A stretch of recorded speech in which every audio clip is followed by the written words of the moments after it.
Welcome to Relentlessly Biblical. I'm your host, Rob Brunansky, and in this episode, we're going to be talking about relentlessly biblical worship.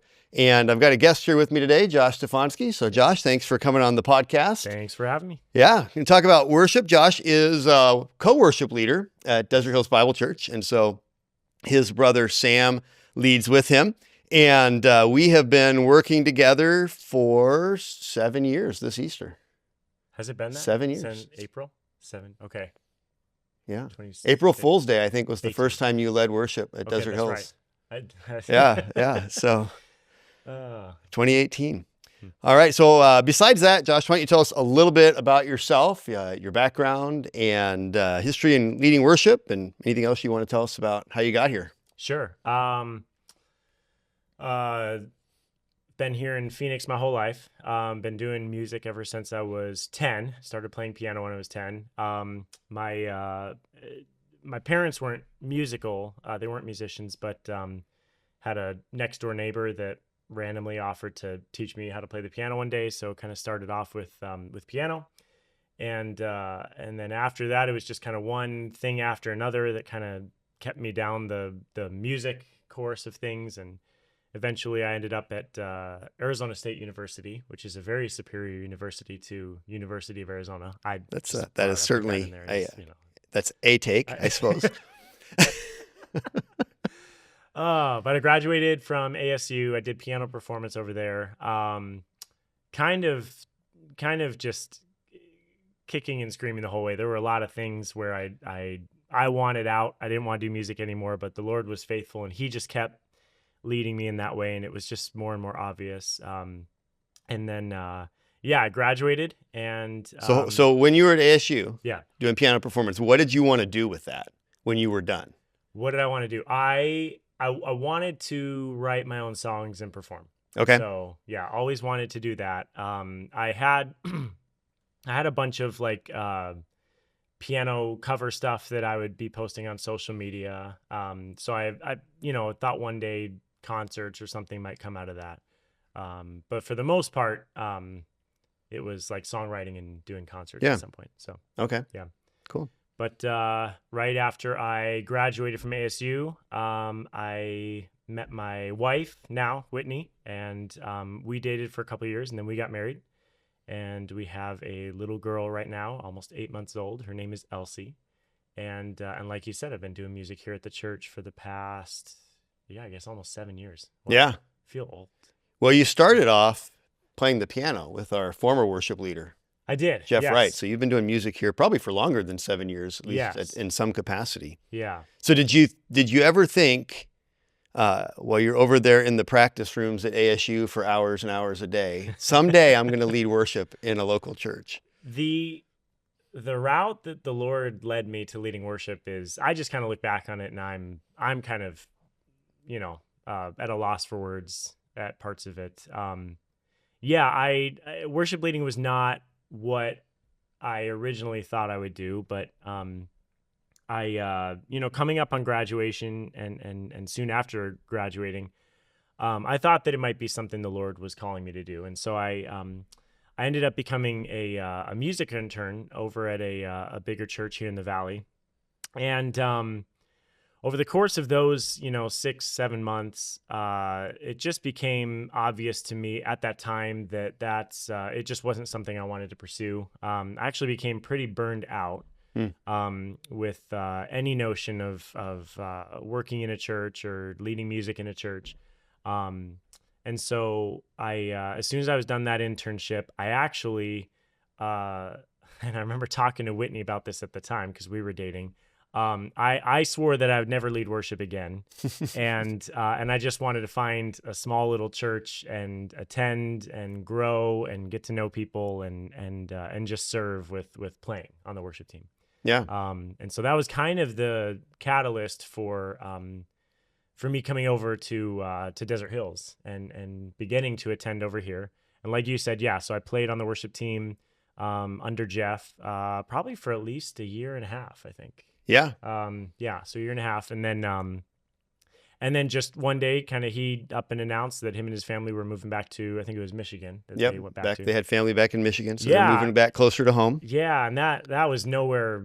At least I wasn't aware that was in the works or was about to happen. And I was just very content with where the Lord had me, just sitting back and playing on the team.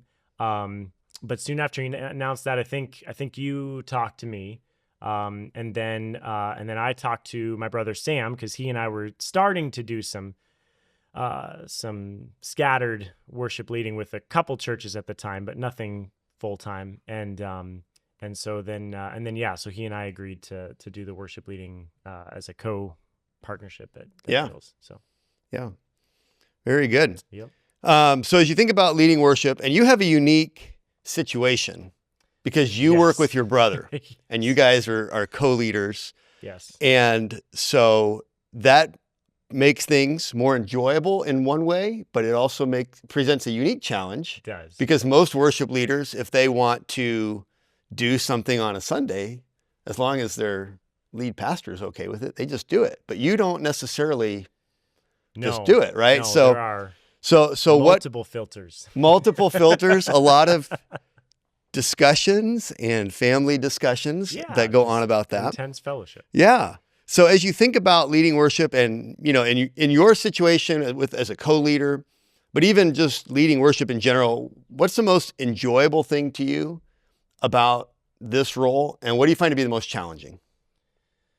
Most enjoyable thing. The most enjoyable thing, I think, is seeing the fruit of your labor, seeing the fruit of your ministry, seeing the ways that the Lord just operates and accomplishes his will through you. I think just getting feedback from people over the years about how the music has encouraged them or blessed them, or just various songs that'll come up that help them through, difficult times, or help them in moments of weakness or whatever it might be. Those are probably some of the most rewarding times. It's just knowing that what you're doing, knowing that what the Lord has you doing does have a purpose. It does have, there is fruit to it. Because ministry can get monotonous at times. It can feel just like you're doing the same thing over and over again. Sunday keeps coming. It just keeps coming. Yes. Yeah. But but I'd probably say that's probably one of the most enjoyable things. The other thing I love, if you were to, I've joked that if you were to cut me, music notes would come out. I love music. I can't get enough of it. And so just the opportunity to work with a team here, to work alongside other really talented and blessed, really competent musicians here is just such a blessing. The Lord has brought some really amazing players here to Desert Hills, and that's made it a joy also. Sometimes you can be running a ministry and, it can be a little bit of a struggle in a wrestling match to get anything, excellent out of it. But I just feel like the Lord has brought some really great players here. So that's been great. I'd probably say those couple of things. And then what was the other part? So challenging, challenging. Okay. Like alphabetically or numerically, or what we talking about here? Like, I people ask you this, and I think about it like this pastorally. Like, if there was a pastoral task that I could be like, I'm just going to delegate that out. There's things I love. I love studying. I love preaching, and I love thinking about leadership and strategizing for the future and thinking about those things. Yeah. There are also things that I do that, they're not the things I look forward to on my calendar during the week, because they're challenging for me. They're not necessarily natural to me. We have guys on staff that do those things that are challenging to me, and they thrive. They do great. I am passable. Yeah. Those things. Yeah. I don't think of myself. I'm competent. Yeah. I can do it. But I don't see that. And so it's challenging. It's always challenging for me when I'm working in an area that isn't what I would say my primary gift set, but I have to do it because it's part of the job. Yeah.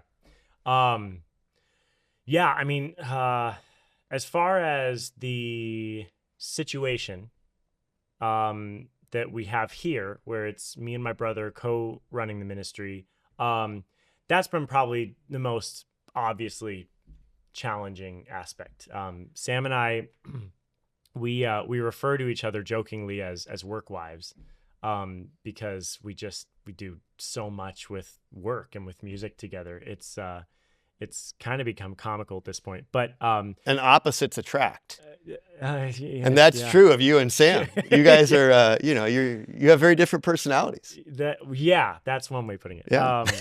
Yeah. No, you know what? I think it's really hard. There are times where it's really hard because you've got two people that are equals. He and I, there isn't one of us that's over the other, and there's a lot of times where we see things pretty differently. Mm-hmm. And so it's been a lot of just, I think each of us, I know for me, definitely just battling the flesh in that way. You start to see a lot of what Paul talks about in Philippians about do not look out for your own interests, but consider, one another is more important than yourself. I mean, that obviously plays out in marriage, between a husband and a wife, but also co-running a ministry. I mean, if you, if we each cannot see eye to eye on something, and we're both pretty convinced in our minds about what needs to happen, I mean, the most glorifying thing to the Lord needs to be that someone's got to give, and that isn't always the case right away. I wish I could say it was, but I think over the years we've kind of figured some of that out, and the Lord has, I think, blessed our ministry as a result. I think the Lord has been gracious in helping us through a lot of those times. That's probably been one of the most challenging things about the infrastructure part of it. And then, I mean, probably one other difficult thing that comes to mind is just ministry can be monotonous, like I said earlier, and it can just every Sunday, you're up on the same platform and with the, a lot of times singing the same songs, with the same people. And while there is a renewed sense of joy in that each week, sometimes, you start thinking about, well, what can we do that's different and new? Or, you start to think the grass is greener, like, oh, if I were over here doing this, that my life would be more exciting or something like that. But, those are really just fleeting thoughts and moments, and overall I would say it's a joy to do what we do. So Yeah, I think especially as somebody who's creative, yeah, right? There's only so much creativity that you can bring to a worship service. It's not like a concert where you could do something really off the wall that nobody's ever heard before, or right. Scratch that itch. So that can be a challenge, I think, when you have that creative drive and that desire, and you realize that this might not be the context where it's the most appreciated, right, if you were to do that. So I think one thing that has really helped probably both Sam and I, to maybe not burn out and not have it be so monotonous and get to exercise some of that creativity, is that we've only done the worship leading as a part-time job. And I think that's an important, I think that should be an important aspect to worship leading. And I don't know if you wanted to cover it later on in more detail, but musically and creatively, doing the worship leading part-time, gives us the flexibility and the opportunity to go out and be creative in some of those other ways in other areas, without cutting into our work at the church and what our obligations there. And so that's been a good kind of outlet for us as well to have. So. Yeah, and that kind of leads into what I want to talk about next, which is, one of the things that is so crucial for those that would lead God's people, whether it's preaching or in music, is to be skillful. Mm-hmm. And unfortunately, a lot of times in churches, in both of those ministries, we see people who are leading who are not maybe the most skillful. Right. Their heart is in the right place, and they love the Lord and stuff like that. But that maybe they get stagnant in their skill set, or they're not growing in their skill set. And so, as a musician and as a worship leader, how do you stretch yourself musically, spiritually, Because the other thing too that can happen, I know this from the preaching side, is your Bible study can become your job, and it becomes just a task that you're doing that week because it's what you're supposed to do. And you're not really, there's that temptation that you just go through the motions and you prepare a sermon. And so there's things I have to do pastorally to keep my relationship with the Lord vibrant. So I don't become like a sermon machine. So how do you stay fresh, not only musically, but spiritually as a worship leader? That's a good question. I think, musically, I think there's two parts to the answer to that about, how to stay fresh or, get or remain skillful, to borrow a word you used. I think if you want to lead music in a church, then you should seek to become the best musician that you can possibly be. And I think that gets lost in a lot of the training that I've seen, especially here in America for worship leaders. I think worship leaders are trained and expected to be theologians without really also, becoming excellent in their musical abilities. And it's got to be first and primary that you need to be theologically sound and you need to be walking with the Lord and you need to be spiritually mature enough to be up there in front of people leading the congregation in that way. But you're up there to lead music. You're a musician. And when you look at musicians in the Old Testament, especially with Israel, they were the best. They were the best of the best. They were set aside. There were just certain requirements and restrictions for them all. Like the Lord, you get to look very quickly into how the Lord viewed music among His people. when it came to Israel. Well, and that word "skillful" that I used, I just borrowed that from the NASB. I'm sure other translations might use a similar term, but when it comes to music, it's skillful musicians, right? Oh yeah. I mean, it's not just music. I mean, like I've been reading through Exodus, the past couple of weeks, and you get to where God outlines what He wants for them to build, how He wants them to build the tabernacle. Yeah. And that word skillful, skillfully, comes up like almost every other verse in some of those chapters. Like the Lord makes it abundantly clear that, like, as He's talking to Moses, I have put skill inside of this individual and I will stir their heart to perform what they need to do with skill. Yeah. And He doesn't want anything less, Right. And then He wants the people who are skilled to go like recruit others that they can raise up and do things skillfully as well. Yeah. So no, Asaph wasn't like, "Hey, is there anybody out there with a tambourine? Come on exactly. up." Right. Yeah. No, I mean, the Lord wants things done well, especially when it comes, to things that directly are to His praise, to His glory, to His honor. So I think that gets lost sometimes, is that if you're going to lead music, if you're going to lead a congregation in music, you need to become an excellent musician. And that means long days, long nights in a practice room.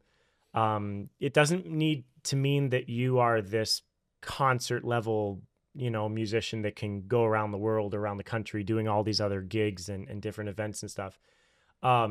But you need to have a minimum threshold of ability to where you can step into whatever music context is at your church, whether it's just working with bands or playing solo a lot of times if you're a smaller church, or even up to working with bigger ensembles like orchestras and choirs and stuff. You need to have those abilities, because what it's going to do if you are not musically sharp, eventually I think it's going to open the door for there to be resentment or discontentment among people on your team.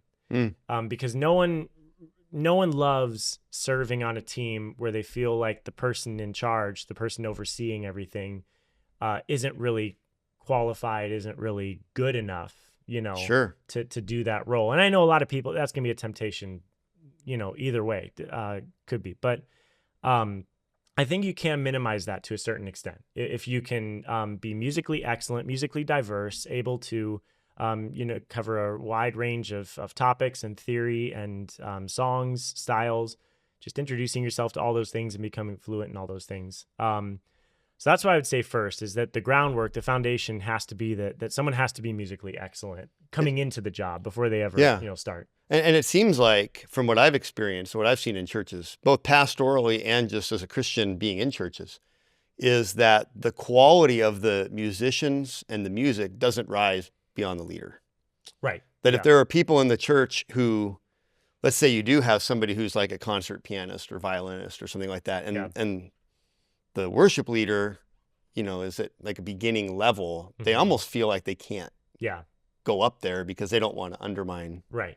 the leader. It's just an awkward situation. Yeah, you're very limited at what you can do. You're very limited at how you can lead. You're limited on who you can lead effectively, because again, if someone walks in that can run loops around you as far as what they can do musically, that's just, that's not a situation you want to settle for, Right. and that's not a situation that's going to breed a culture of excellence. And so, there might be, of course, there's going to be musicians that walk in that are better than you in different areas and maybe even better than you overall. But you should be at a level to where people know that you're serious about the task that's right in front of you.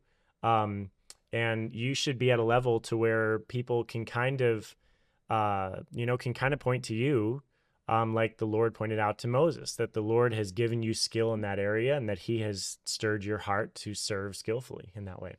So one thing, and I just thought of this because I know this comes up, but sometimes being skillful, people that are skillful are accused of being performers Yeah. on a Sunday morning. And, Yeah. and maybe you've encountered this. And so there are churches, it seems, that are almost afraid of having people who are skillful up there because worship is just supposed to come from the heart. Mhm. And they look at these two things as if they're, diametrically opposed and antithetical, that if you're skillful, it's not from your heart. Right. And so what would you say to somebody who, maybe they came to Desert Hills or they went to, another church that does a very different style than us, but they do it with excellence. It's Grace Community Church in California. They have excellent musicians and things like that there. And people could walk into Desert Hills or Grace or wherever and say, this wasn't from the heart. This was a performance because it's skillful. How would you respond to somebody that maybe is thinking that along those lines? To a certain extent, people are going to think that, and there's not much you can do about that. That's to a certain extent, that's between them and the Lord. You want to be. Scripture is full of cautionary tales about judging someone's heart. And really, I think that boils down to the heart. What's your heart's motive? Because sure, there are people that are excellent musicians who, lead in a church, and I have no doubt that their heart is to get up there and just like, oh, look at me, Sure, lights on me, and here I go. And yet, to a certain extent, I think sometimes it's obvious enough to where I think we can judge righteously, and maybe it's just painfully obvious that that's the case. But in most cases, you're probably not going to be able to judge, whether or not that's the intent of someone's heart that's up there. And so I would say that first and foremost, if I were tempted to wonder if someone was performing versus playing skillfully, I would personally I would want to leave that to the Lord, between them and the Lord and that individual. But as far as skillful playing, like looking like a performance, it might. Yeah, and it will. To perform something just means that you are executing the task that's in front of you. Mm-hmm. We've turned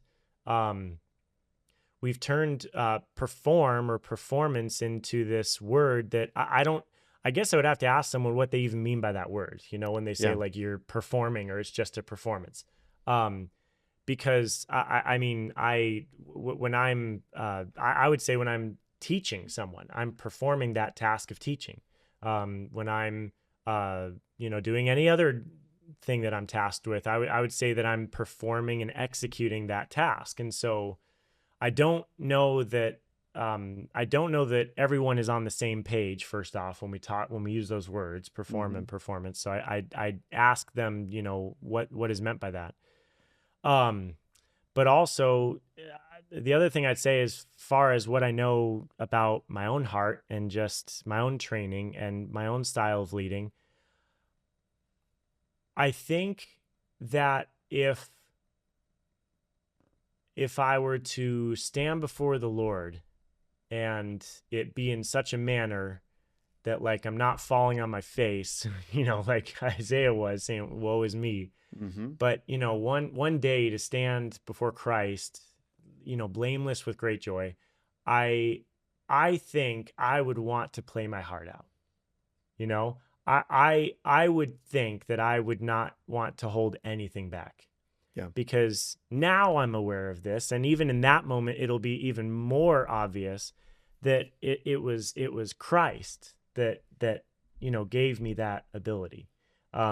That not only transformed my heart in a way that makes me desire to worship Him with music, but also, just again, it's God that gives the skill.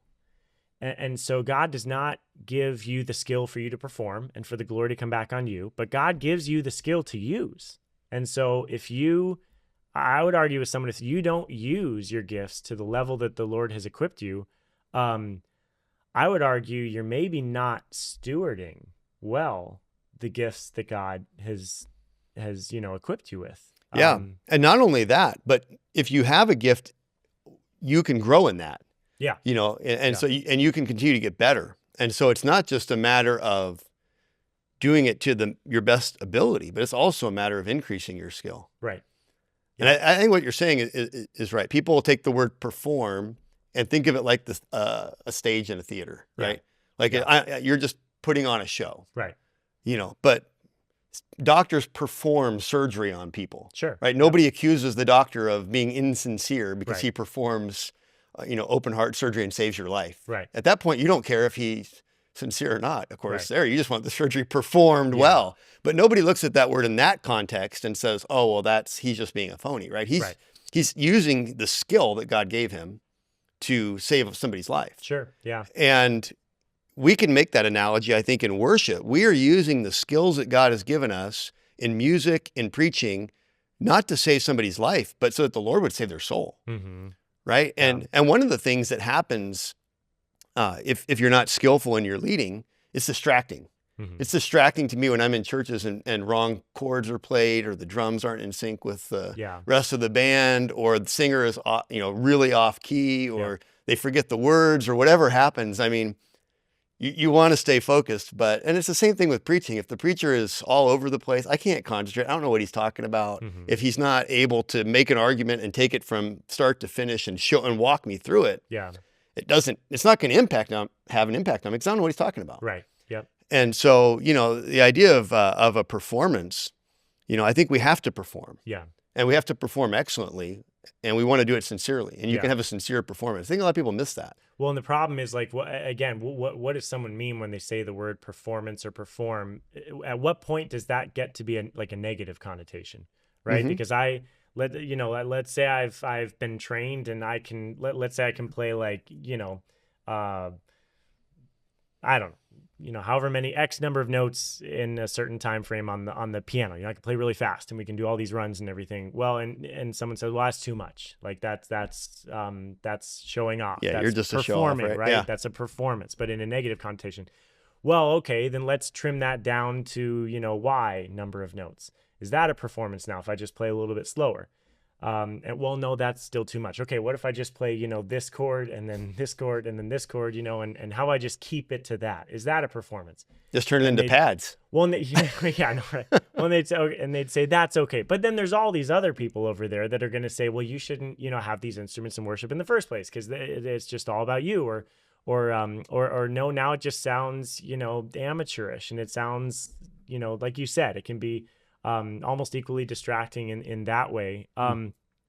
We're never all going to see eye to eye on an objective standard for what makes something and turns something into a performance. Right. And again, I think there are scenarios where it's painfully obvious. I think there's probably so many factors, so much we know about someone to where we probably can judge someone in that way. But Yeah. I mean, I think that line is way down the road from where we've placed it, typically in the church. So Yeah, I think so too. How do you stay theologically and spiritually fervent so that you're actually worshiping too? So that, because it's different you've sat in the congregation and yeah, had people lead and taken a Sunday off just to be refreshed and things yeah, like that. I mean, I'm sure that's one way, but how do you, I know I don't get to sit under preaching often because I'm mhm, usually preaching. yeah, And so I have to find ways to feed my soul. yeah. How do you do that in terms of worship? Um, I think that the obvious two answers that come to mind, and I would echo them, are being in the Word and prayer. I think as a worship leader, I think it's just as important to be saturated and filled with God's Word and reading and then meditating, which Hmm. requires memorizing. I think you need to have God's Word just in you, and you need to be around it, and you need to be diligent about studying. Um, I think the Lord uses His Word profoundly to reveal to you areas where maybe you're falling short in your ministry, or areas where you do need to change things so that to allow you to worship more with a without reservation or without distraction. I think God uses His Word a lot for that, and you can't. You're not gonna get there, and you're not gonna experience that by picking up your Bible, a couple times a week, a Sure. couple times a month, every day.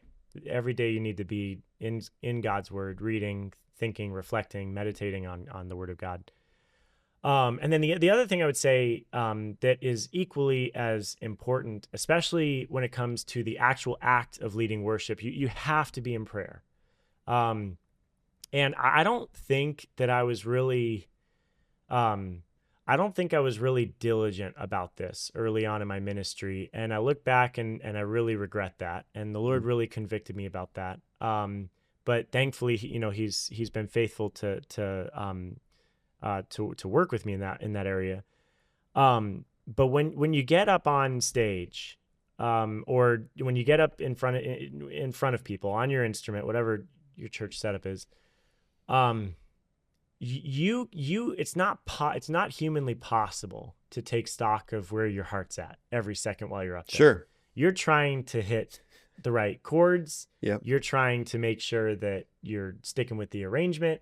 If you're singing and leading, you have to make sure you're, singing and reading the right words. Yeah. There can be a lot that Got happens. the click going on. You Make got sure the you're click going on. tempo If you've got a band, then you've got a lot of different instruments and pieces to make sure you all are on the same page with.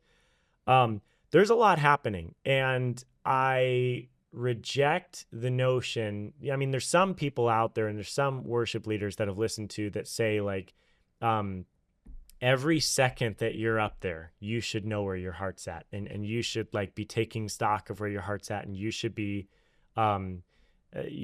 worshiping in the sense that, like, you're not thinking about anything else.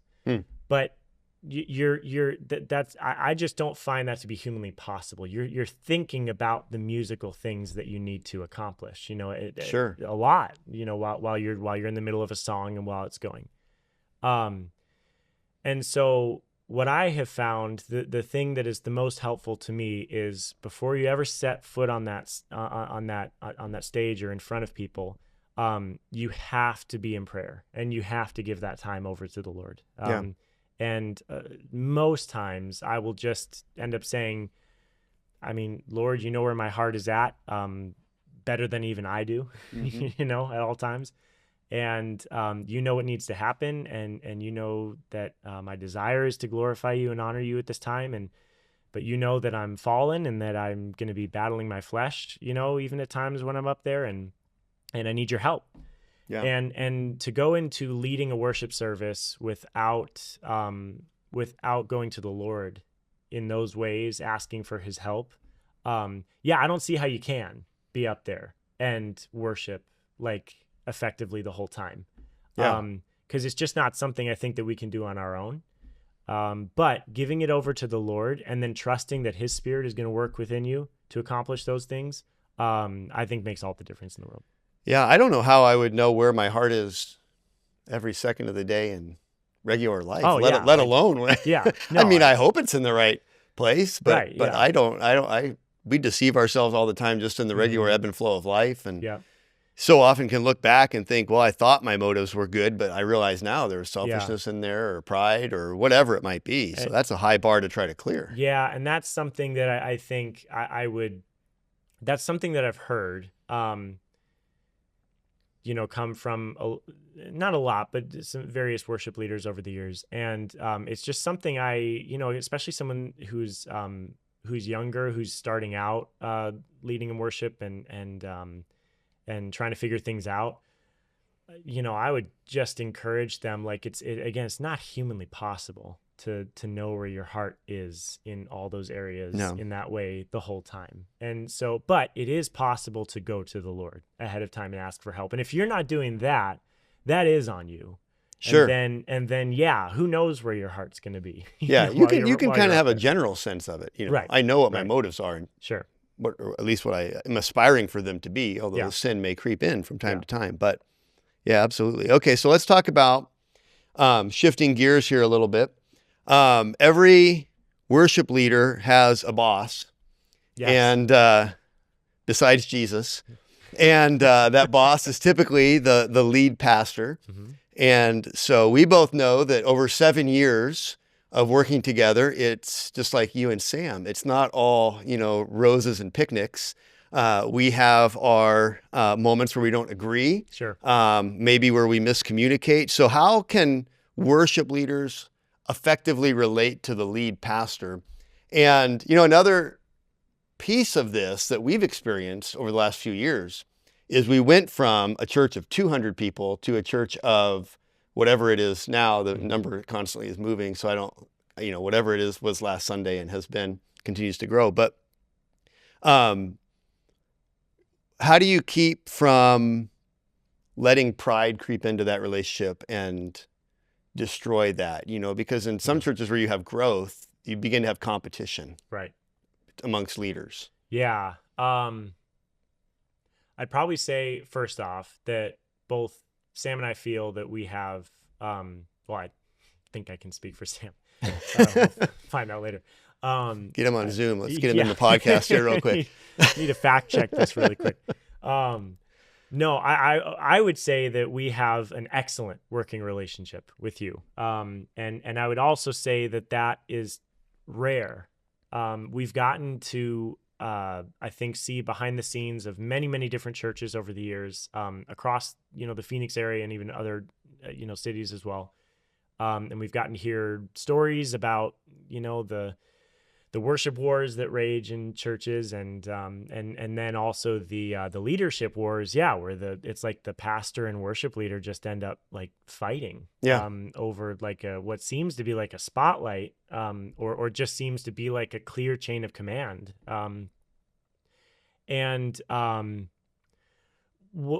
I think the thing that I've boiled it down to, because I've thought about this a lot, like about what has made our relationship maybe feel and seem a little bit different. I think all parties, it needs to start with all parties being content in the role where God has them. Yeah. The music guys need to be content being the music guys, and the teaching pastor or lead pastor needs to be content like being the teaching pastor, lead pastor. A lot of times the music guys start, I think, getting it in their heads that they're like the pastor, leading the flock on Sundays. And I think a lot of times the pastor can get it in his head that he's the hip, cool, wannabe music guy. And so I think it goes both ways. But I just think that, especially the way that God opened doors for at least me to, be on staff here and lead worship here. I think I've just always been really content, doing what I do. And, down the road, obviously God can change that, and he may call me to, do whatever it is that he has for me. But right now I feel very just content and fulfilled doing music. And I think in the same way, you're just very content where the Lord has you. And just, I think we're all just very aware that the Lord has clearly given us gifts in different areas. And while we're very clear on the hierarchy of things, that, you're the pastor and you're the elder, and Sam and I submit to that as the music leaders, you also haven't, you haven't lorded that over us. I feel like you have, if it's not an area where it doesn't affect something that you're convicted about, or something where you believe the Lord is calling you to change direction with things, you've kind of let us run in our giftedness. And I think for all parties, I think it's important to be content. And I think it's also important to remember that you are not the Spirit of God.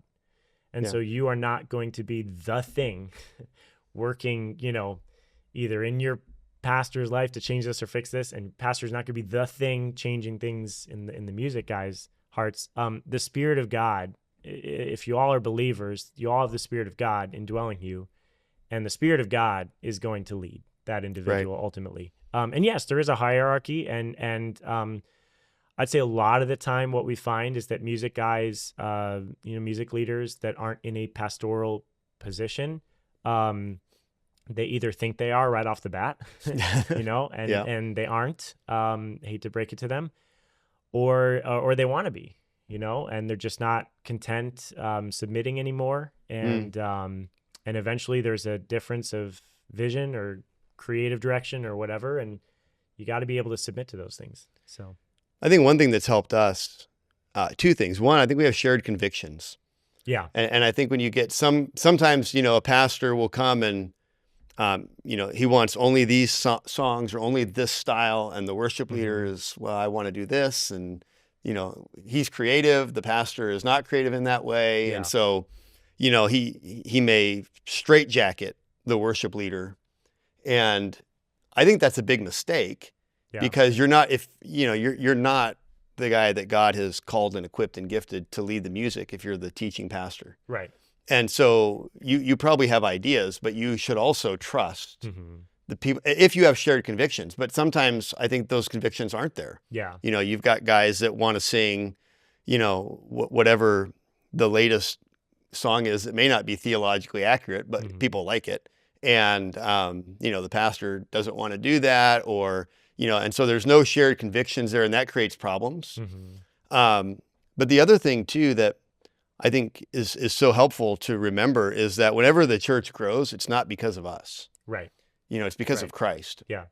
And so it's not about us having influence. We're going to influence whoever God allows us to influence. Right. And, there's going to be some Sundays where somebody walks in the church and what God does in their heart and in their life to knock them over, or transform them, or maybe even call them to salvation is going to be something that happens in the music. They're going to hear a song lyric that is biblical and scriptural, and the Holy Spirit is going to take that word contained in song and regenerate them right then and there.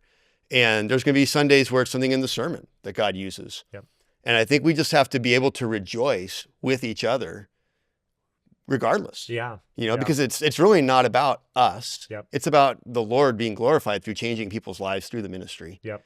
And we just have to recognize sometimes you get a turn, sometimes I get a turn. Yep. Sometimes the Lord uses the combination of what was sung and what was preached, and it just lands on a person and in a unique and powerful way. Yeah. But just being aware of that, and not needing to be the one that's always having the influence. Right. And I think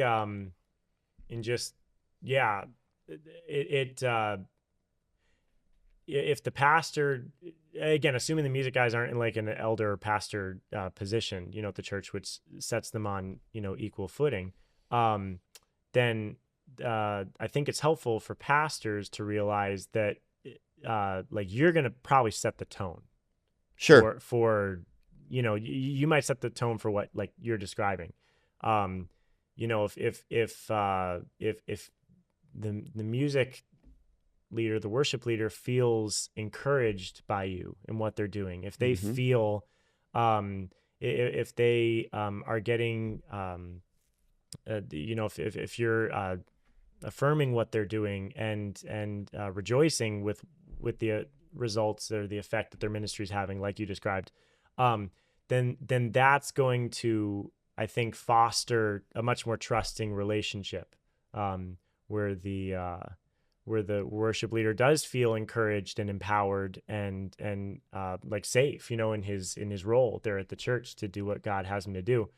And at the same time, if the pastor kind of gives off this sense early on where, okay, I need you to rein things in. We got to be careful here. Your ministry is doing too much. It's taking off too much. It's I don't know if there's things that are unnecessarily being pointed out and brought out by the pastor, that can really quickly deteriorate the position or the relationship, I think, between the parties. There has to be trust.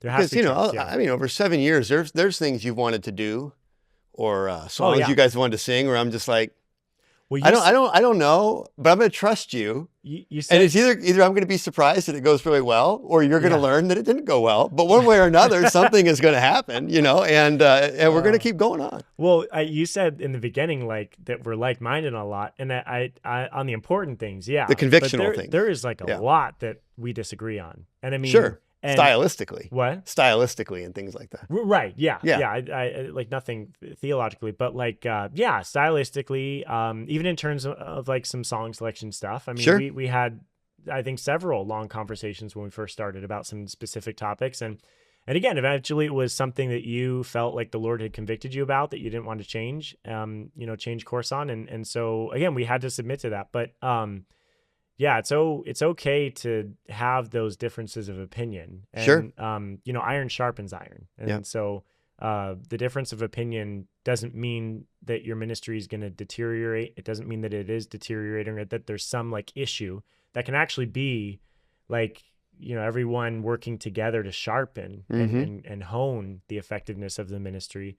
But again, at the end of the day, it's not a competition, like you said. The second it turns into that, God's not glorified in that, and just all parties should realize that, like, what are we doing here? How is this glorifying to the Lord? And the at the end of the day, everyone's got to be content in their own role, and the worship leaders need to submit to the direction and the vision of the pastor. Yeah, and I think that trust is just so key as well. Yeah, that I have to trust you, you have to trust me. Yeah, that I will give you the latitude to do things that you believe the Lord is leading you to do, even if I don't see where it's going. Right. I may say, I don't know how that's going to be received, or, it doesn't violate our convictions, but maybe stylistically or preferentially, it's not something that I am sure it's going to work, but I'm going to trust you that you know what it's going to sound like better than I do from a description and how it's going to, and you've talked to people about music in the congregation.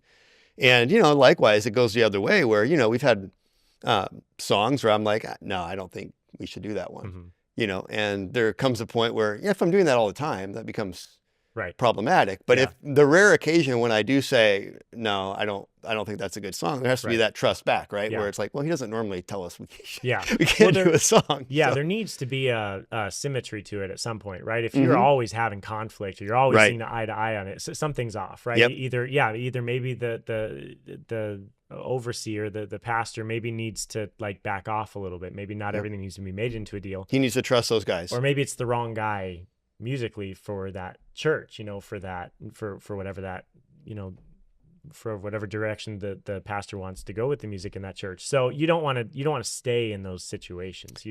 There needs to be at some point like a majority, symmetrical. Absolutely. Relationship. And like you said, it's built on trust. Another thing that I would add to that, you got to communicate to each other, and you have to, like anything else with anything else in the Christian walk, just like in a marriage, you have to keep short accounts. Yep. And you need to be able to go to each other about things that you see that might be wrong or off or whatever.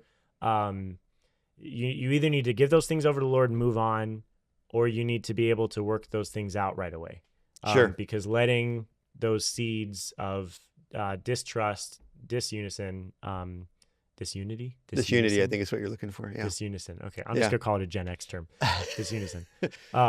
Or bitterness. You don't want those seeds to gain any sort of a root in your relationship, because I mean, it's not a matter of if, but when. Sure. That can be such a volatile relationship between, ministries in a church. You don't want, you want to try to, squash those as quick as Well, we're possible. passionate about what we do. Yeah.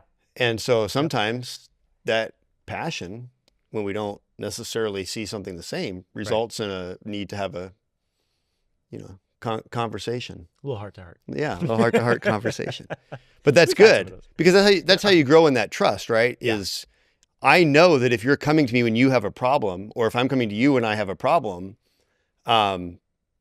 that shows me that I can trust you, that you're not going to somebody else when you have a problem with me. You're coming directly to me. Yep. And, I would much rather be stabbed in the chest than in the back. Sure. And so, I mean, faithful are the wounds of a friend. Yeah. Smite me, and, it's oil upon my head. So if you have those issues, you got to have that communication. Yeah. And that goes both ways too. Like if you're a worship leader, you need to, first off, you need to feel like you can.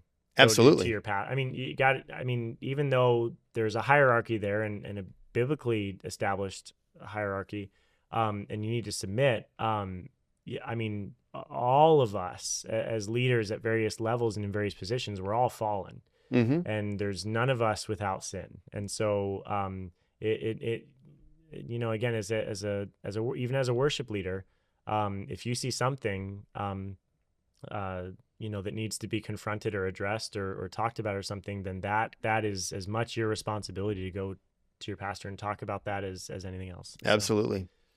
Yeah, it's so important. And, I think one of the sad things, and this is worship leader, pastor, elders, pastor, congregation, and even congregants, people quit too early. Yeah. When there is something that comes up where there's a conflict. Yep. Instead of just having those conversations. And, how many times do people leave a church and they're not on staff, they're just members. They go to another church and because of a conflict, and then 18 to 36 months later, they leave that church because they have the exact same conflict and they don't ever grow. Right. And there's something to be said about, a marriage, a church relationship, a working relationship that can last years. Yeah. That you've learned and you've grown because of that relationship and how critical, how the Lord uses that. Yep. In our ministries and in our lives. And so, I can't remember what it is. I think it's like less than 2 years. The average worship director stays at a church. I think I've heard like that. Yeah. And it's going down every year. And I think, another problem I think that's contributing to that, the fact that worship leaders are like, just so transient sometimes. And it seems like they're always moving from church to church. They're piecing out. That's a Gen X term. They're piecing out. Yeah. They're piecing out. I think you won't find the church office of worship leader in the New Testament, in the New Testament church. And I mean, up until lately, it was real. Up until recently, historically, it was people just stepping up in their own churches that were skilled musicians doing it on a volunteer basis and stuff. Yeah. So, something that Sam and I will tell, other younger people that want to become worship leaders, if you feel like that's something the Lord has called to, then good. Yes, pursue that. But also, you have to be careful. You can't just go to a church based on that job position, because that's very true. That job position, you aren't the pastor. You are not going to be able. You're only going to be able to influence things in that church to a certain degree. It's one thing to come in as like the teaching pastor, the lead pastor, and come into a church that's flawed and maybe say, okay, we can do, XYZ over this amount of years and we can start to right the ship, right? As a music guy, you do not have that position. You don't have that responsibility. Yep. And so to a certain extent, you're stuck. And a lot of these people, they graduate with these, worship leading degrees, or they want to pursue being a worship leader, and they pick their church based off of the job, wherever there's a job available. And some of them won't even care what the church is like or what issues it has or if it is theologically aligned with them. And so kind of just on a separate note with like the fact that worship leaders move on so quick, you need to make sure that you're in a church where you could see yourself attending, plugging in, becoming a member. You still need the church. Yeah, right? that's right. And some musicians look for the job first, and then whatever church the job is at, kind of those considerations come second. Yeah. And it can't be that way. And I'd be curious, to know your thoughts on the difference of that between like a lead pastor or a musician. But as a musician, you don't have the influence to really change much you don't have the responsibility, to change much of the church culture or theology. So if you're in a flawed church, you're probably in a flawed situation. Yeah, well, we're all in flawed churches, but I understand. I mean, where you're talking like yes, seriously. I'm talking about a church with profound issues, profound theological issues. What I would say is, if you wouldn't go to that church, if you weren't there, if you wouldn't attend that church, if you weren't on staff, why are you there on staff? Yeah. If you wouldn't recommend that church to people if you weren't on staff, right? Why would you be on staff at a church that you don't think is a place other people should attend? Yep.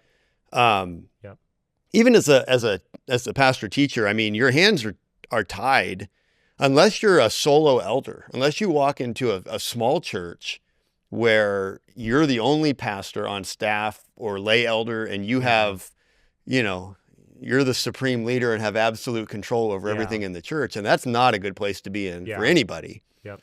But, even walking into Desert Hills in 2011, I mean, there were things that were not the way they are now, that were not ideal, but that was okay. You have to live with that, and you have to, I mean, maybe some of those things change and maybe they don't, and maybe they change in 10 years or 15 years, but you have to go somewhere where you're willing to be part of that church because of what it is. Yeah.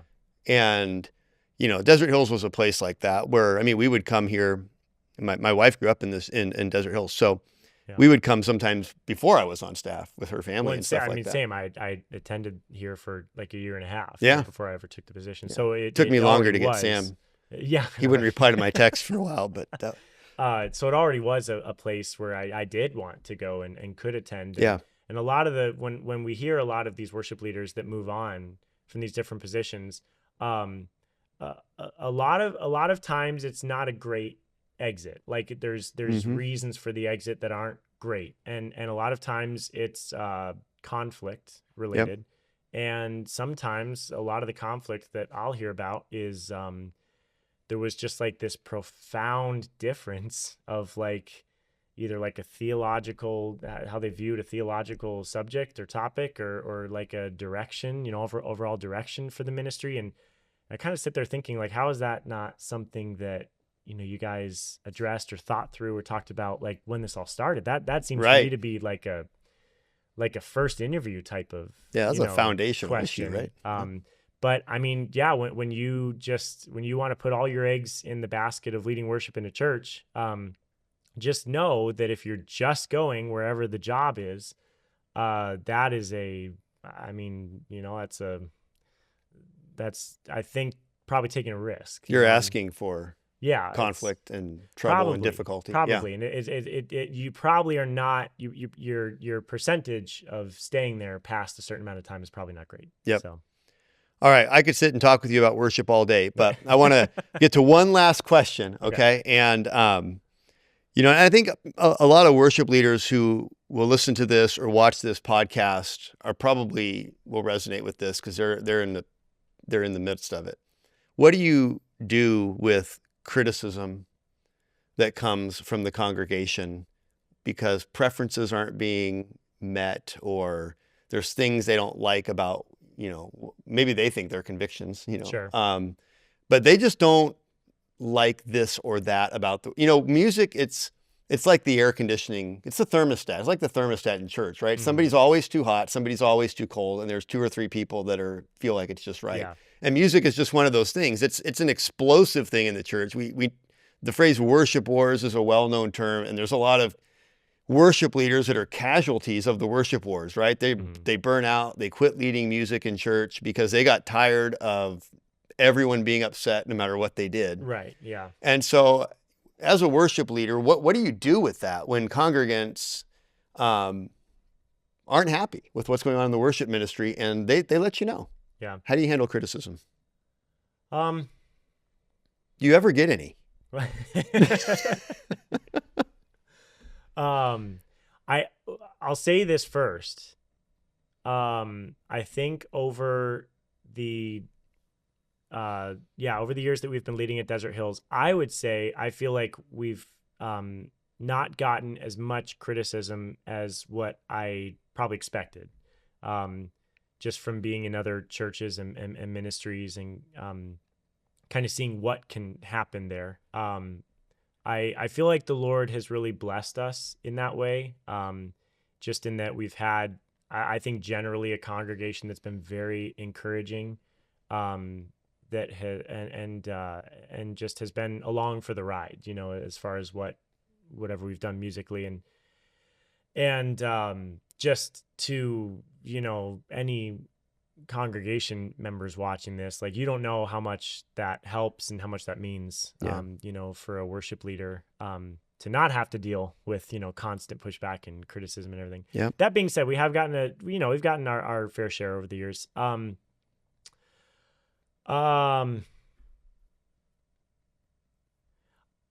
I think, number one, you can't just dismiss it. I would say if you get criticism, especially from someone that hasn't ever given it before, or someone that hasn't been vocal in that way, Sam and I will always want to meet with that person. We want to hear out the rest of their concerns, because a lot of time criticisms are given in writing and sent to who knows who and then forwarded. But we would always start with wanting to meet with that person. Yeah. Because sometimes maybe the whole picture isn't conveyed well in writing. Mm-hmm. Maybe there's more to it that the person held back on, in writing. Maybe it's going to be delivered with a much different tone in person than in writing. So we always want to, we'll always respond. We never, ever want to just dismiss criticism. We always want to respond to it, and we want to meet with that person. I think, second, you always want to find, even if it's a nugget, you want to find that nugget of truth in the criticism, because that person is saying that for a reason.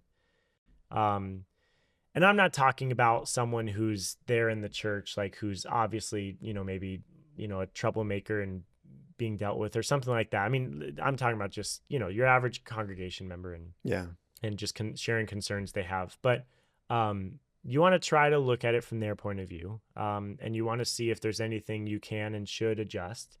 But the other thing I would say is you should not just change course because someone complains, and you need to take into account the volume, of feedback that you're getting.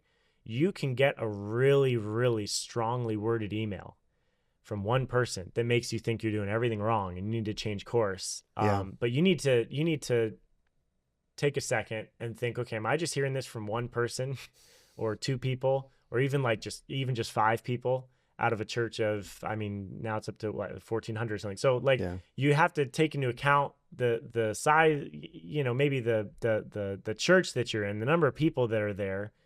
And you can't let a vocal 1, 2, 3, 4, a handful of people dictate which direction your ministry goes. You can't do that. You do want to meet with them. You want to hear them out. And then what Sam and I always do is we share our heart on things. And then I'd say just be honest with people. If it's something that you have thought through as a leader, and if it's something where you can give good biblical reasons why you're doing it, if you can defend why you're doing it, then you should share that with them and then say, listen, I hear your concern, but we feel led to do this. And a lot of times the problem with criticisms when it comes to music, like you said, it's subjective, right? Yeah. So it may be that there's no right or wrong answer. But at the end of the day, someone has to lead the music. And what you have to realize as a worship leader is that if you are in that position, it's because the Lord has sovereignly allowed you to be in that position. And so the Spirit of God is going to work within you in such a way to, enable you to lead the congregation that way. And you have to lead the congregation that way. Someone, at the end of the day, there's going to be subjective calls. There's going to be things that could go either way. And you need to realize that in that moment, the elders of the church, leaders of the church, and the Lord has placed you in that position to make those judgment calls. And as long as those aren't contrary to his word, as long as those aren't contrary to what the elders would want, then, no matter what kind of criticism comes in, you need to remain steadfast in that. You need to keep going. Yeah, absolutely. And I think it's important to remember, like you were saying, that no matter who was in that role, there would be criticism. Yeah. There's nobody who's going to step into a worship director, worship leader role, and everyone's going to love everything they do. Right. Because of how many preferences there are about music. And, I remember when I first came to Desert Hills, they tracked how many hymns versus contemporary songs they sang because there was an expectation there would be a certain ratio. We don't anymore. We don't anymore. No. Yeah, we stopped that shortly after I got here. That surprised some people that we weren't counting anymore. But but no matter what you do, even though they had the mix tuned to what people wanted at that point in time, it wasn't what everybody wanted, and there was still criticism. No matter what you do, there's going to be criticism. And so ultimately, I think, like you said, having the support of your elder board, and praying, like you said earlier, and knowing that what you're doing for the Lord. Your conscience is clear. You are seeking to do what's best for the congregation. You're not there playing your favorite songs. You're playing what you think will honor the Lord and build up the church, right? To the best of your ability, prayerfully and in conjunction with your elder team. Yep. And criticism is going to come, but that allows you, I think, like you said, to navigate that. Yeah. And not be overwhelmed by it. Yep. I think as long as you love the Lord and are walking with the Lord, as long as you love the body that you're ministering to, and that's an important point because that's not always the case. A lot of music guys can come in and think that like these people don't know anything. I'm the music expert and genius here in the room. Like, you all don't know what you want. As long as you love your congregation, as long as you're excellent at what you do, then again, you really want to stay the course on a lot of things, because something we've also seen is that, and something you want to consider is that the second you start consistently giving in to criticism, it's like blood in the water, unfortunately, right? It just kind of opens the gates. And we've seen this just over the years with some different situations where someone kind of opened themselves up to criticism that, okay, fine. If the Lord leads you to do that, fine. But then just understand that okay, now because you acquiesced in this area, now you got to consider this when this next person brings up an issue, and now you're here, and the line and the bar keeps moving, and again, that's fine if that's the way that you feel like the Lord has called you to do it, but just realize what you're setting yourself up for. Like if you allow yourself, down a certain path, sometimes it's really hard to pump the brakes, and sometimes it's really hard to, steer the ship any other way. And so you have to realize that you're there because the Lord has sovereignly, put you there, and you have to lead based on, how the Lord wants you to lead and what He has placed on your heart. Yeah. And He'll use other people, around you to influence that.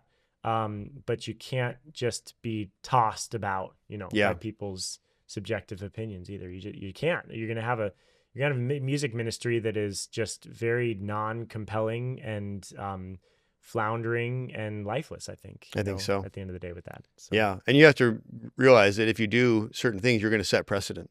Sure. Those actions are going to set precedent. Yeah. Like you said. And then it's hard to walk that back. Yeah. To try to change that precedent is almost impossible once you've said it. Yep. So you be very careful with that.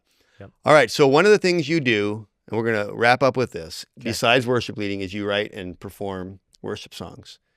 So how can people find worship songs? You do? Yeah, it's a total performance. How? And so does Sam. What a performer. Sam just lip syncs. Yeah, he just lip syncs. Yeah. How can people find the music from Sam and Josh, the worship music? How can they get a hold of the music you guys have written? You're gonna force me to plug. I'm gonna force you to plug your own music on Relentlessly Biblical. All right. Goodbye. No.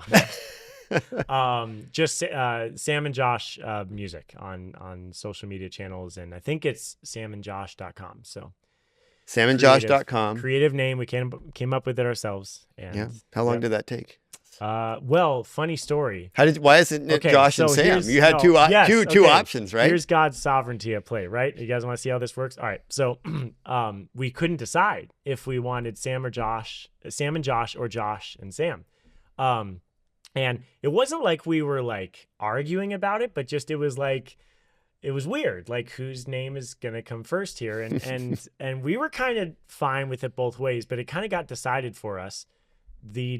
Purchasing the domain name for samandjosh.com was only going to be like a couple $100. And for some reason, someone had bought joshandsam.com and they were selling it for like $28,000 online. Wow. So we were like, okay, we can't do Josh and Sam because that's going to make us broke. So we could only afford to be Sam and Josh. Well, I guess I guessed wrong when I bought my domain name in anticipation of you and Sam's music group. Yeah. You bet on the wrong. I bet on the wrong order. Yeah, no, so. that is a good way to make that decision, because you could buy a new car for $28,000. So people are wondering how we sometimes come to agreements on this stuff. That's sometimes how it's like. That's right. All right. So they can go on YouTube, find Sam and Josh. Yeah, we've been releasing Instagram, other social media platforms. Mm-hmm.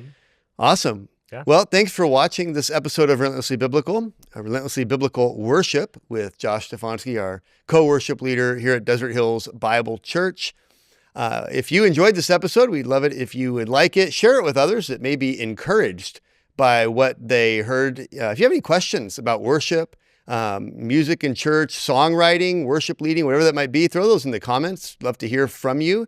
Or just thoughts on this episode in general. If you're not subscribed to Relentlessly Biblical, make sure you click that subscribe button and hit the bell so you get notified whenever we have new content that drops. You can also find us on Instagram now as well. And if you're listening on a podcast, 5-star reviews help other people find this podcast. And so if you have some time and would be willing to leave us a 5-star review, that would help us out a lot, so that other people can hear this relentlessly biblical content. Thanks so much for watching. We'll see you next time. God bless.